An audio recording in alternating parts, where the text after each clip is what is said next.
tout le monde, c'est Gina de l'émission Gina ça part en live. J'espère que vous allez bien. Regardez où nous sommes. En fait, la conférence de presse vient tout juste de finir. Nous sommes dans le 13e arrondissement. Regardez, il y a encore du monde qui attend l'artiste, voilà. Et nous, il nous attend spécialement pour faire l'interview avec nous. Et cet artiste, voilà, c'est quelqu'un qui vient de faire un nouvel album, qui vient de sortir un nouvel album. Et on va aller le retrouver tout de suite. Vous venez? Allez, suivez-moi.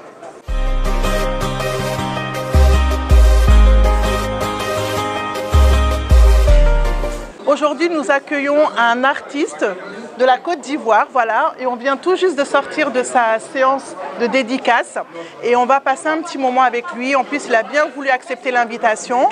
Donc, on est avec Monsieur le Président. Bonjour Monsieur le Président. Bonjour. Comment allez-vous? Ça va bien, merci. Et vous? Très très bien. Déjà, je voulais vous remercier d'avoir accepté l'invitation pour la télévision guinéenne. Voilà. Est-ce que, avant de commencer l'interview, est-ce que vous avez un petit mot pour la télévision guinéenne, pour les gens de la Guinée qui vous suivent? Toute la Guinée. C'est un pays frère. Ce sont des amis, des frères. D'accord. On est toujours ensemble. J'ai des amis, beaucoup d'amis guinéens. Oui. Et puis j'ai des grands footballeurs guinéens que j'ai connus. C'est vrai. Qui ont joué dans ma génération et tout. Et on est restés potes, quoi. D'accord. Donc un petit message, voilà, de la part du président. Comme je disais, on sort tout juste d'une séance de dédicace de votre nouvel album, un mini-album, voilà, qui s'appelle Prolongation. Oui. Est-ce que vous pouvez nous parler un petit peu de cet album? Prolongation, c'est dans le sens où je prolonge un peu la promotion d'un album qui est sorti avant, voilà. Qui s'appelle Point Sensible. D'accord. Qui a bien marché d'ailleurs. Voilà, qui a très bien marché. J'ai retiré des titres là-dedans. D'accord. Pour les remettre au goût du jour. D'accord. Et puis prolongation parce que je prolonge un peu ma carrière. Oui. Après 35 ans de carrière, je veux continuer à rester au devant de la scène avec mes frères, avec ceux qui sont toujours réguliers et constants. D'accord. Donc j'ai dénommé ce mini-album Prolongation. Prolongation, d'accord. Vous parliez de vos 35 ans d'années justement. Là, on vous reçoit en tant que musicien, en tant qu'artiste. Mais avant cela, on sait très bien que vous avez passé votre vie d'avant, parce qu'il y a plusieurs vies en vous. On sait que vous avez été un très grand footballeur. Est-ce que ça a été facile justement de passer de l'un à l'autre? Ou bien ça n'a pas été facile? Ça n'a pas été facile parce que un footballeur, on est beaucoup adulé aussi. Bien sûr. Et footballeur, on a besoin des performances. On a besoin d'être régulier, d'être là, d'être présent. D'accord. Et footballeur, on ne peut pas s'amuser à être distrait par autre chose. Alors que la musique aussi prend les esprits des artistes et prend le temps. D'accord. À tous les artistes, donc c'était un peu difficile à faire. D'accord. Mais j'ai pas eu assez de problèmes parce que j'ai préparé ma reconversion pendant que je jouais au foot. Oui, parce que vous avez écrit une chanson. Voilà, vous avez écrit des chansons pendant ce temps, donc en fait tout s'est suivi, quoi. En fait, si on voit bien, vous avez arrêté le football, en même temps il y avait la musique, donc tout s'est bien enchaîné. Oui, ça s'est bien enchaîné parce que j'ai mis en place une façon de faire, un système qui m'a permis de jouer en même temps de chanter. D'accord. Donc j'ai préparé la reconversion en quelque sorte. D'accord. Pendant la conférence de presse, il y a un journaliste qui vous a dit que voilà, il y avait Yannick Noah aussi, qui était un peu comme vous. Comment vous prenez ça en fait? Je pense que c'est une fierté d'être comparé à ce grand monsieur qui est Yannick Noah. C'est un grand monsieur. Oui. La différence entre Yannick Noah et moi, c'est que lui, il a arrêté de jouer au tennis. Tout à fait. De chanter. Tout à fait. Effectivement. Moi, j'ai réalisé, c'était un exploit. D'accord. Jouer et chanter. Et en même temps, voilà, effectivement, lui, il a arrêté. Voilà, c'est ça. Avant de chanter. D'accord. On ne va pas trop s'attarder sur la partie politique, mais on sait aussi que voilà, vous êtes dans ce domaine-là, vous êtes engagé aussi dans ce côté politique.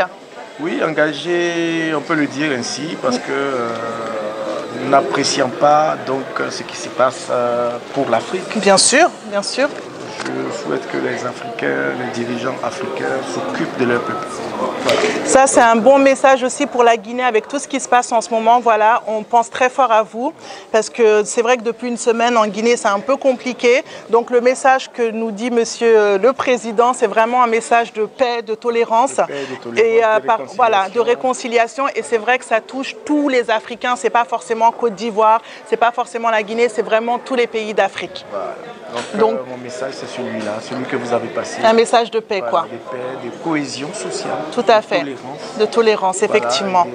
De réconciliation, quoi. Vrai. D'accord. Vrai, pas les réconciliations où on attend des intérêts derrière, à côté, à gauche. Tout à fait. Et il faut que les dirigeants pensent au peuple. Tout à fait. C'est une priorité, surtout en ce moment. On va quitter un petit peu on va refermer le volet politique. Le 28 décembre, vous serez en concert live, voilà, en concert live, c'est bien de le souligner parce que ça va être la première fois, si j'ai bien compris. Ici, oui, bien sûr, ça va être la première fois à Paris. Alors, comment vous vivez ce moment? Depuis que je suis venu en exil. Oui, tout à fait. À Paris, voilà. Tout à fait, oui, on rappelle que vous êtes en exil. En exil, voilà. Pour des positions, voilà, de conviction. Tout à fait. Souvent, c'est dû à ça. Voilà. J'ai décidé d'accepter de me mettre à l'écart de ce que je ne trouve pas correct. Je comprends. Voilà. Correct vis-à-vis de l'Afrique. Tout à fait. Parce que les ingérences me dérangent un peu. Je comprends. Et je veux ma liberté, je veux la liberté de mon semblable, de mon peuple. Et des fois, c'est des sacrifices. Voilà. C'est des sacrifices. Je ne comprends pas pourquoi des gens qui sont libres chez eux de faire ce qu'ils ont envie de faire viennent s'ingérer dans ce que les autres ils font chez eux. Je comprends. Voici mon problème. C'est un énorme problème d'ailleurs. Hein. Voilà. Mais disons que c'est nous qui permettons cela. Tout à fait. Nos dirigeants, en l'occurrence. S'ils ne permettent pas cela, c'est vrai qu'on va les malmener, on va les maltraiter, on va les traîner à la CPI, on va les traîner partout, mais il faut qu'ils soient courageux. Parce que nous, on a besoin des gens courageux pour nous emmener au combat. Tout à fait. Et on a besoin aussi de personnes comme vous qui osent aussi affirmer leurs convictions. Et c'est vraiment pas une histoire de pays, je le répète encore une fois, voilà, c'est vraiment pas une histoire de pays, c'est une histoire de continent, voilà, d'Afrique, d'humains et de personnes en fait. Voilà, ça touche tout le monde. Voilà, ça touche vraiment tout le monde et on a besoin aussi de cette unité dans toute l'Afrique. Voilà, oui. Je pense que le message est clair. Et ce que je ne vous conseille pas. Dites-nous. C'est ce qui m'est arrivé. Voilà, je comprends. Ce qui est arrivé à la Côte d'Ivoire, je ne conseille pas à un autre pays d'Afrique. Ah. Arrangez-vous entre vous pour ne pas que ça arrive parce qu'on a perdu des milliers et des milliers de personnes. Et nous autres, on a perdu nos biens, on a perdu tout ce qu'on avait. Mais on ne regrette pas cela parce que demain nous donnera raison, j'en suis sûr. Monsieur le Président Gadji Sely vient de dire quelque chose d'important parce qu'effectivement, depuis 2 semaines en Guinée, il y a eu des manifestations, tout ça. Je fais un peu le rapport hein, parce que c'est important aussi. Donc voilà, ne permettez pas qu'il y ait des morts. Voilà, la discussion, le dialogue, c'est la chose la plus importante. Et c'est très bien que, de pouvoir souligner ça après une vraie conférence de presse. C'est très important que vous puissiez aussi envoyer ce message à vos frères des autres pays. Donc vraiment, merci pour ce message de paix. Il n'y a pas de problème. Vraiment, merci. Et on se donne rendez-vous pour le 28. Donnons-nous rendez-vous. Avec grand plaisir, on retrouvera Monsieur le Président, comme on aime le nommer. Voilà, toujours très beau. D'ailleurs, vous n'avez pas répondu à une question pendant pendant la conférence. Combien de costumes avez-vous? Parce que monsieur est toujours très classe, hein, attention. Hein. Combien de costumes avez-vous? Dites-moi. Il veut toujours pas répondre. Je vais compter et je vous envoie le chiffre. Je ne vais pas mentir. Parce qu'il est très très classe. Voilà. Merci beaucoup, Monsieur Gadji. Et on vous souhaite beaucoup de réussite. C'est vrai, oui. Mais elle est très très belle. Oh, mais dis donc. C'est vrai aussi, voilà. Hein? Disons la vérité. Merci beaucoup et on se voit le 28, d'accord? À très bientôt, Monsieur le Président. À bientôt.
C'est passé, il est fin. Voilà, pourquoi tu es fâché? Ok, c'était ça cache quoi pour vous. Il y a d'autres titres sur l'album. Je déclare. On a tout dit sur Mago. On dit elle a fait comme ça. Elle est ceci, elle est cela. C'était Gina de l'émission Gina ça part en live. On était donc avec le président Monsieur Gadji Seri. Je vous remontre voilà, sa petite affiche. On était à sa conférence de presse. Et moi je vous donne rendez-vous très bientôt pour un nouvel épisode avec une nouvelle personnalité. Et je vous dis à très bientôt. Mouah. Ciao tout le monde.